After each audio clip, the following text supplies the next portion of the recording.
Hello YouTube. A little while ago I uploaded a video on Necessitism, the view that whatever exists necessarily exists. All beings are necessary beings. I will link that video in the comments, but today I want to present another argument for Necessitism.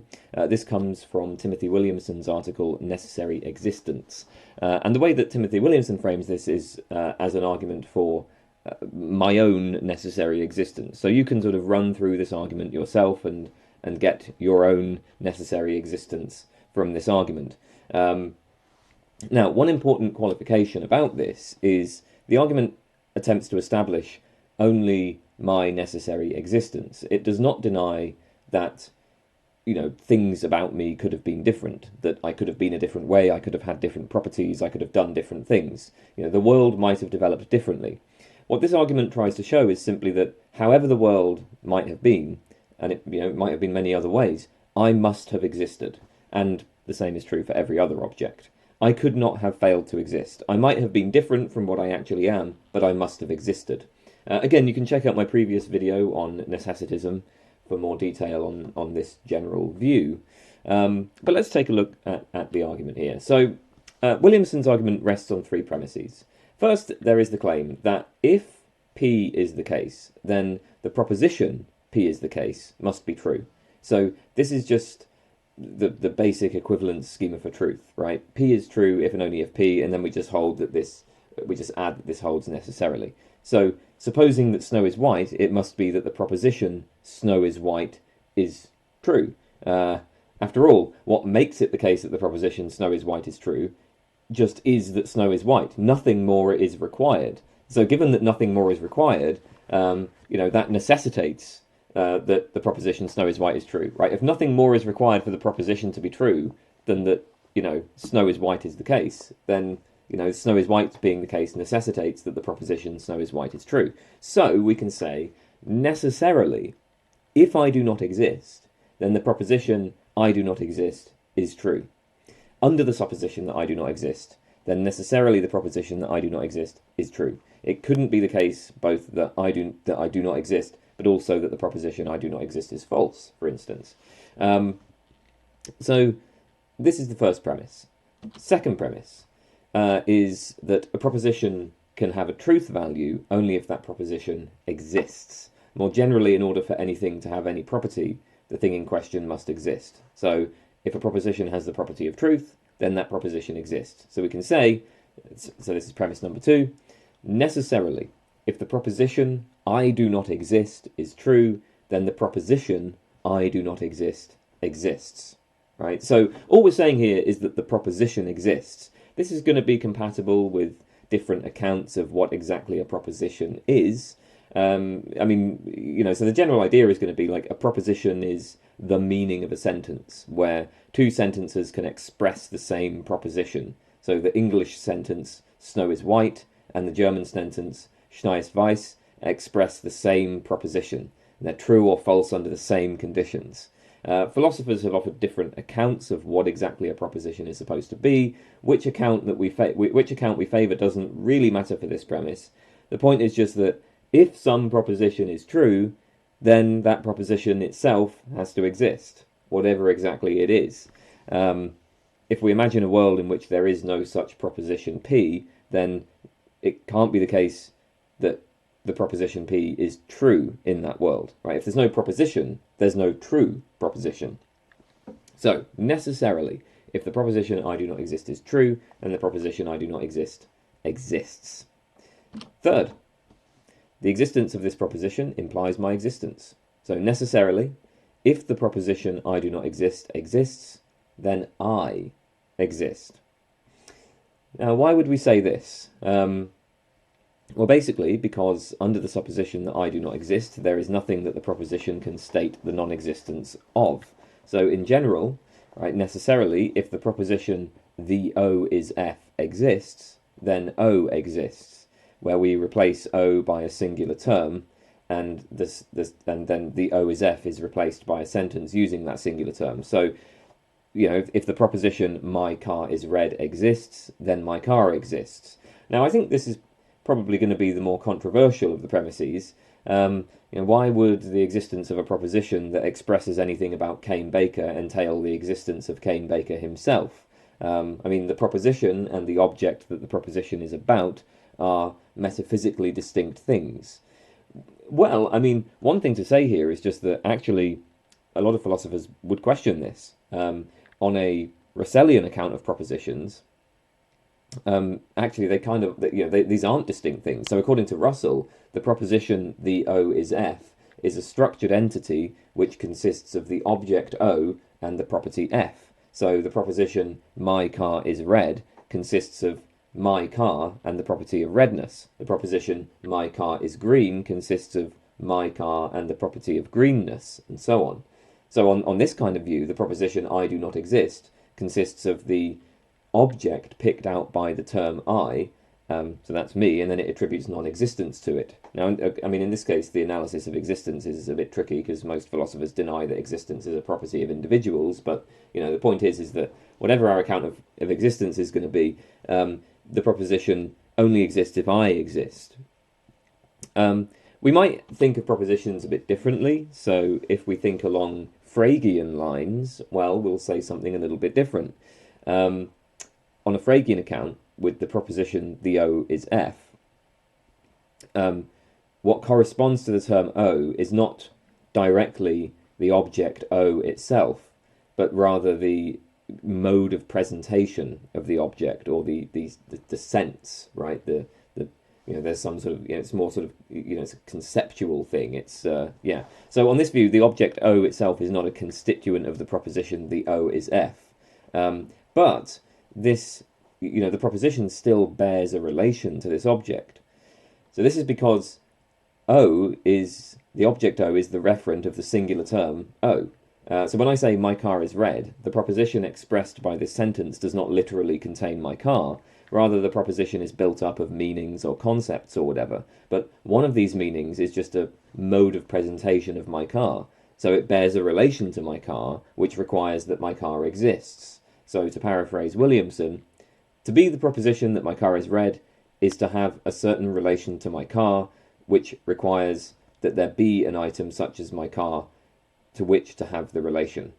So basically, on a Russellian count of propositions, the proposition the O is F contains O as a constituent. On the Fregean view, the proposition the O is F bears a relation to O because O is the referent of one of the constituents. Either way, the existence of the proposition entails the existence of O. It is worth noting that this is only going to be true as long as we're dealing with singular terms, so terms that function to refer to particular objects, like proper names or demonstratives.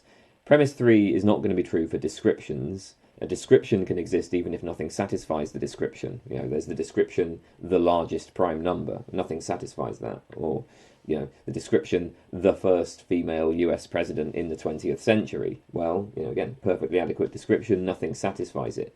But for a term whose very function is merely to refer to a particular object, then if there exists a proposition using that term, this proposition must be related to that object in some way.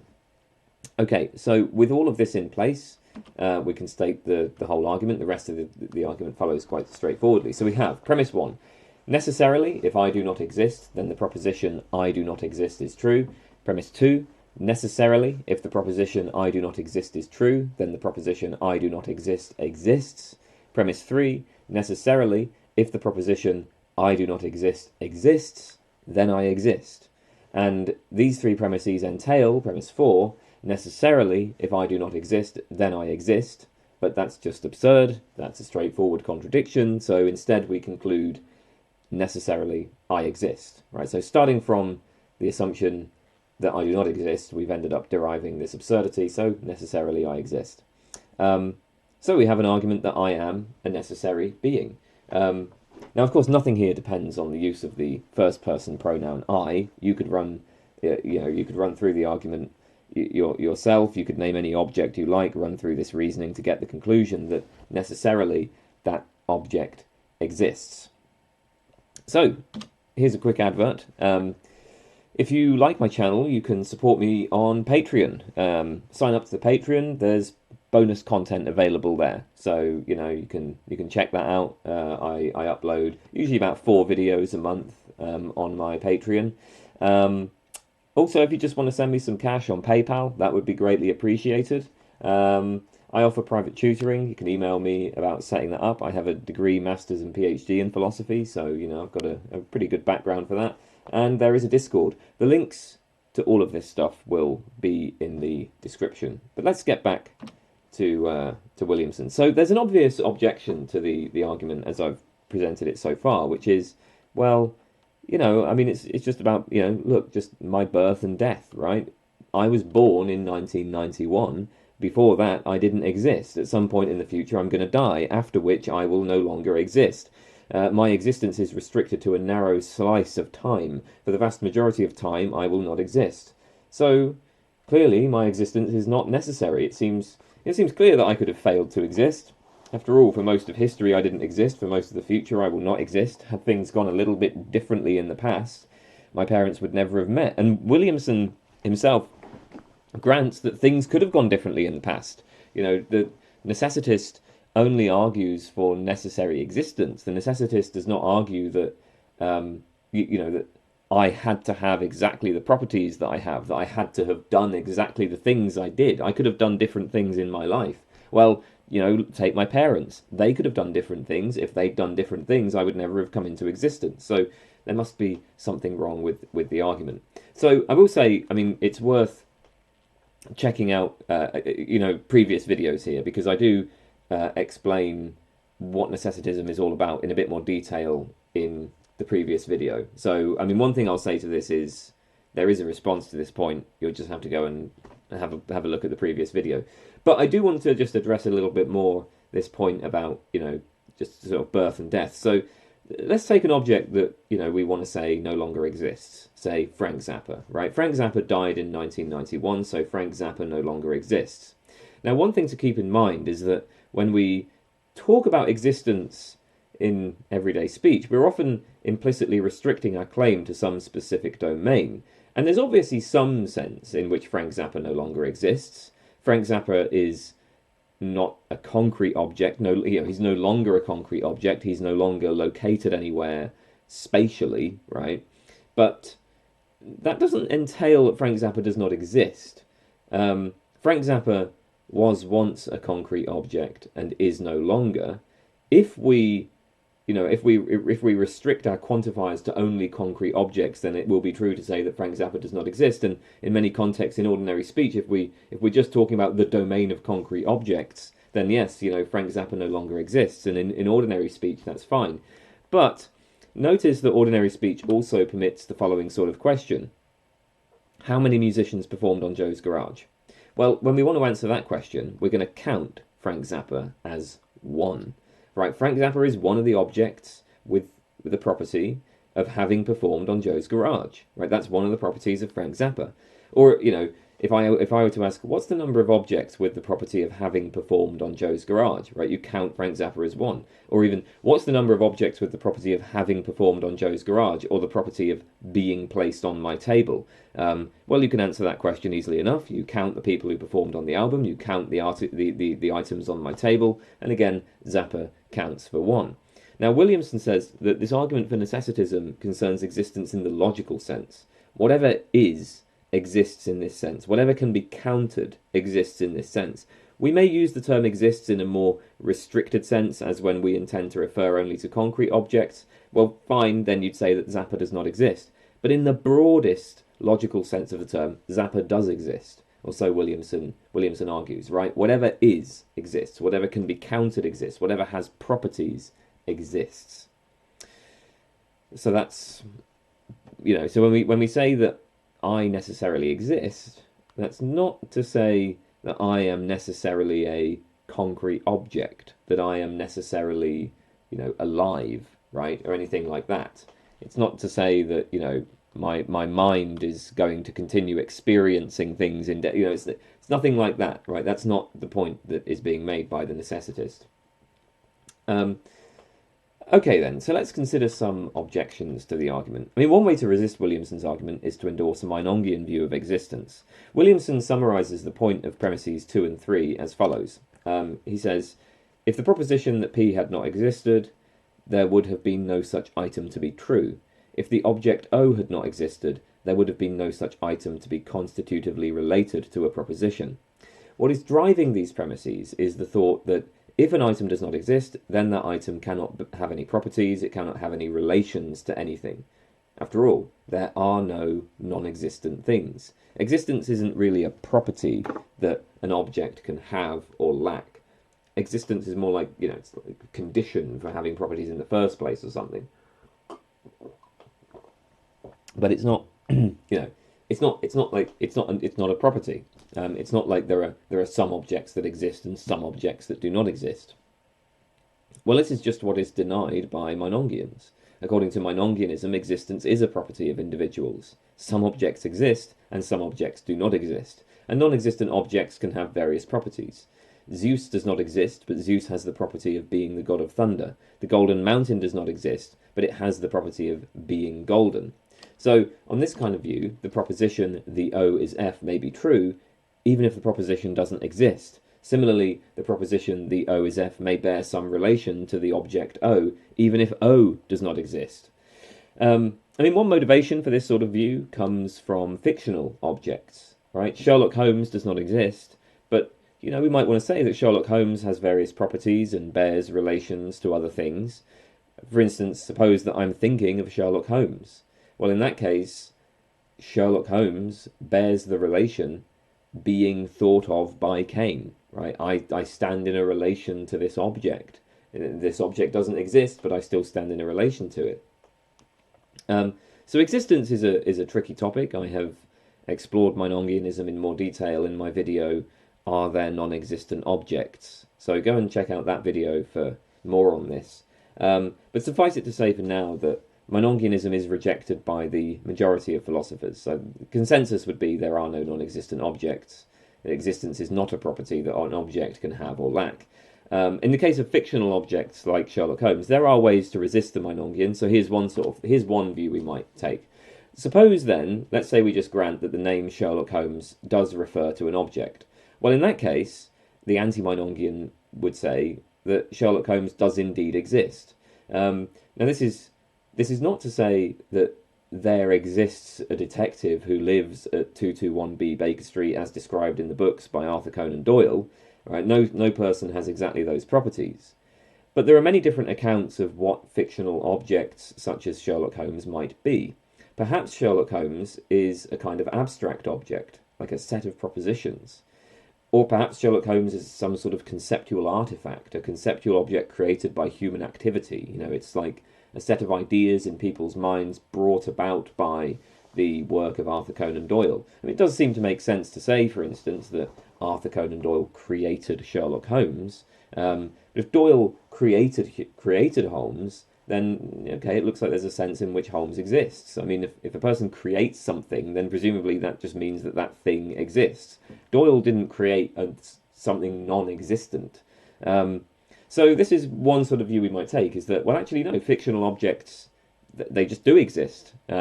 Of course, it doesn't mean that, it doesn't mean that there's literally some detective at 221B Baker Street, but, maybe there is like an object that is referred to by this term. The key point for us is just most philosophers will not accept Meinongianism. There are plenty of alternative strategies for dealing with the cases used to support Meinongianism, and Meinongianism has a lot of objections to it. So as a way of resisting Williamson's argument, this probably isn't going to be attractive to most people. Okay, so another option then is to deny that there are any propositions. We might be anti-realist about propositions. We might argue that talk of propositions is merely a useful manner of speaking. So when we say something, so for instance, we want to say, okay, well, we take these two sentences, Snow is white and Schnee ist weiß. These express the same proposition, right? Well, maybe not. Maybe when we say that these express the same proposition, this is merely a way of saying that Snow is White is the most appropriate translation of Schneersweiss. But, you know, just to say that Snow is White is the most appropriate translation, well, that doesn't need to commit us to the idea that there is some shared object, some meaning or content that is expressed by each sentence, right? Like, we don't have to suppose that there is this thing that these sentences have in common, this thing that is expressed by each sentence. So, like, Snow is White and Schneersweiss express the same proposition, and that's what makes Snow is White the correct translation of Schneersweiss. You know, like, I mean, that's a view that we might hold, but we don't have to hold it, right? Like, we might try to account for what it means to translate something in a different way.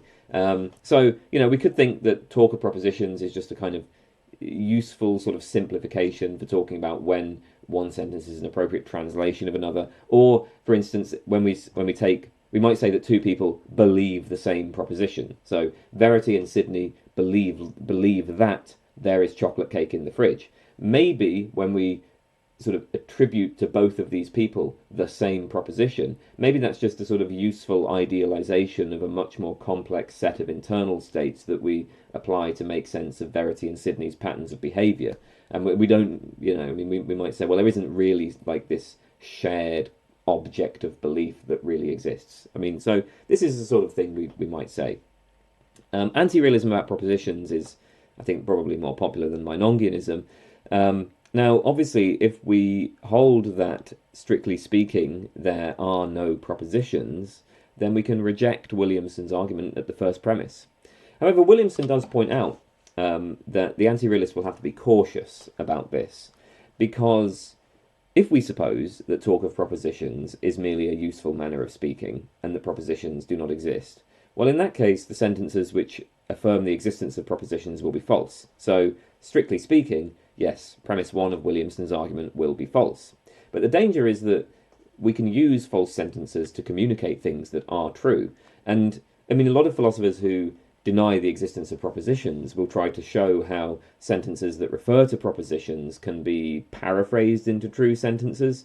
I mean, it's kind of like how, you know, philosophers who are mereological nihilists, who deny that there are really any composite objects, will try to show how sentences which apparently refer to such objects can be paraphrased away into, you know, true sentences that are much more complex. So, you know, they'll say, well, yeah, there aren't really any chairs, but there are particles arranged chairwise. And so you can kind of give these true paraphrases of the common sense sentences that are strictly speaking false.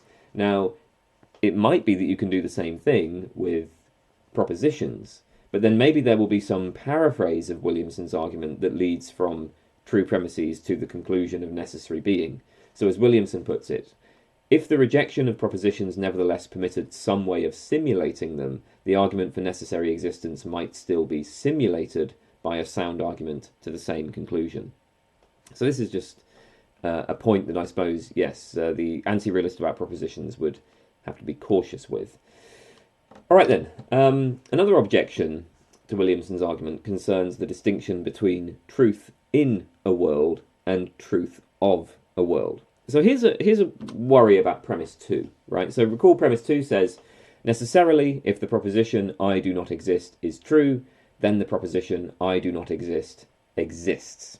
So some philosophers would argue that a proposition can be true of a world without being true in that world. So think, for instance, about the world in which there are no propositions. I mean, if there could indeed be a world in which there are no propositions, then the proposition there are no propositions is true of that world. It's a true description of what that world is like. But clearly this proposition cannot be true in that world because there are no propositions in that world.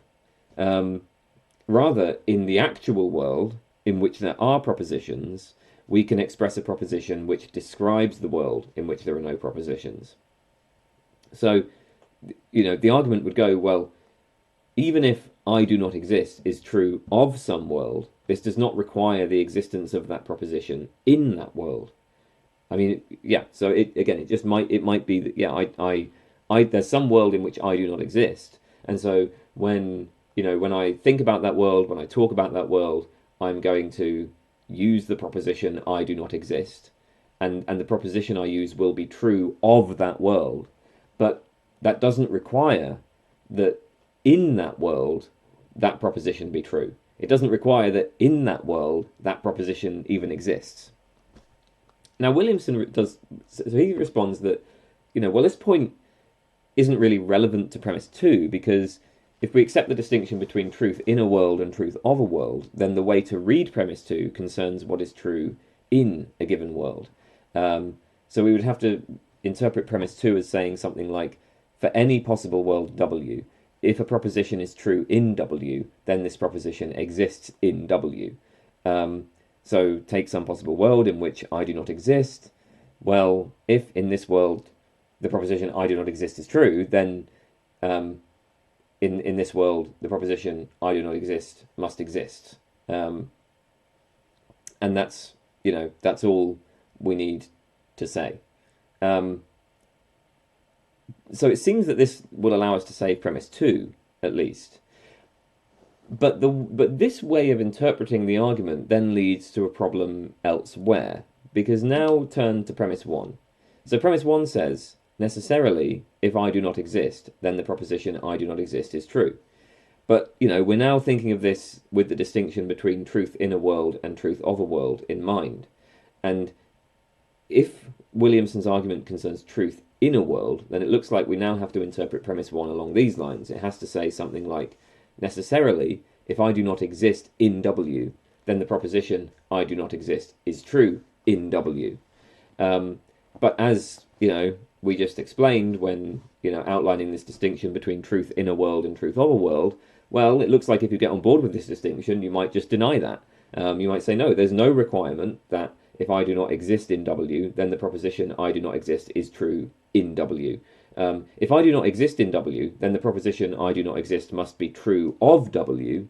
So, again, from the point of view of the actual world, where I can affirm this proposition, I can think about the possible world where I do not exist, and yeah, I do not exist is true of that possible world. But, maybe that possible world is one that contains no propositions or something, right?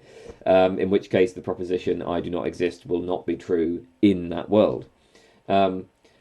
So for premise one, it needs to be that if in W I do not exist, then in W the proposition I do not exist is true. Because otherwise nothing prevents us from supposing that I do not exist in W, but also there is in W no true proposition of the form I do not exist. So basically the problem is this. Suppose we accept the distinction between truth in a world and truth of a world. Then we have to read premise two as concerning truth in a world. But in that case, it looks like we can coherently claim that there's some state of affairs that obtains at some world, even though there is no proposition expressing that state of affairs in that world. And then we can reject premise one. So there's perhaps an issue here. Now Williamson actually just objects. He rejects the distinction between truth in a world and truth of a world. He argues that this distinction is going to have problematic consequences for the concept of contingency. So basically what we're supposing there's this kind of true of relation between propositions and worlds. Some proposition is true of a world but not true of another world. The natural way to think of a true of relation is in terms of assigning an object to a variable. So if you take the open sentence, X is a capital city, this is true of London but not true of Oxford, because when we replace the variable X with the name London, a true sentence results. When we replace the variable X with the name Oxford, a false sentence results. So if we apply this sort of idea to the true of relation between propositions and worlds, well, what does that look like? So consider an apparently contingent proposition. Say that Tony Blair was Prime Minister in the year 2000. This is true of the actual world and false of some other possible world. So we're now treating the sentence as if it contained a tacit variable. So basically the sentence should be interpreted as saying, Tony Blair was Prime Minister in 2000 in W, where W is replaced by the name of a world. If we replace W by a term referring to the actual world, then the sentence comes out true.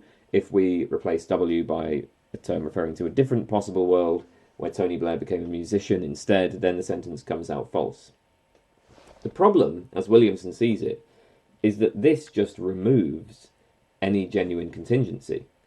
As Williamson says, there is genuine contingency in how things are only if, once values have been assigned to all variables, the resulting proposition could still have differed in truth value. But that's not the case here, because once we assign the values to the variables, the proposition couldn't have differed in truth value. So, you know, if we say, so we have this initial so we have the initial sentence, right? Blair was Prime Minister in 2000 in W, and now we have to replace the W with the name of a specific world.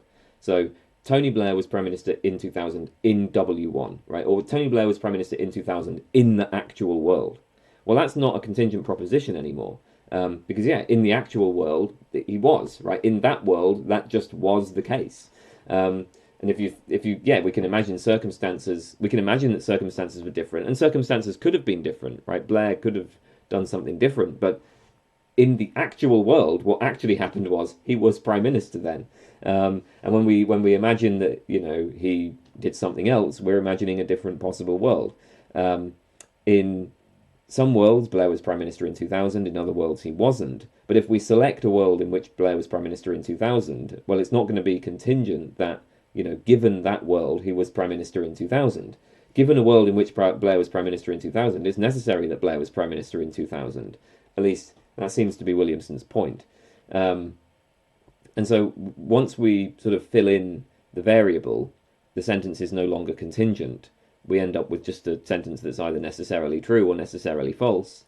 So Williamson says we end up just eliminating any genuine contingency.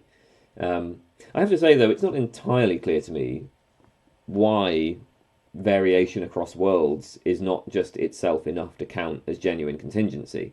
I mean, I suppose the thought is that contingency requires that the proposition could have had a different truth value. And so yeah, the proposition, right, Tony Blair was Prime Minister in 2000, that could have had a different truth value. But once we take it to have an implicit variable that is then assigned to a specific world, well, like once we fill in that variable, it no longer could have had a different truth value. But I'm not sure why we shouldn't say that all that's required for it to be true that a proposition could have had a different truth value is that the proposition is true of some worlds but not of others, or something, you know, or that, you know, it just, like, all that it means really for it to be that, okay, this could have had a different truth value is just that, you know, we're dealing with the initial sentence with the with the implicit variable that isn't yet filled in, and contingency just consists in variation across worlds. That doesn't strike me as particularly counterintuitive, at least. And it's an analysis that some philosophers just openly embrace. So, I mean, yeah. Anyway, that's Williamson's argument, and I will leave it there. Thank you for watching. I'll see you all in the next video. Goodbye.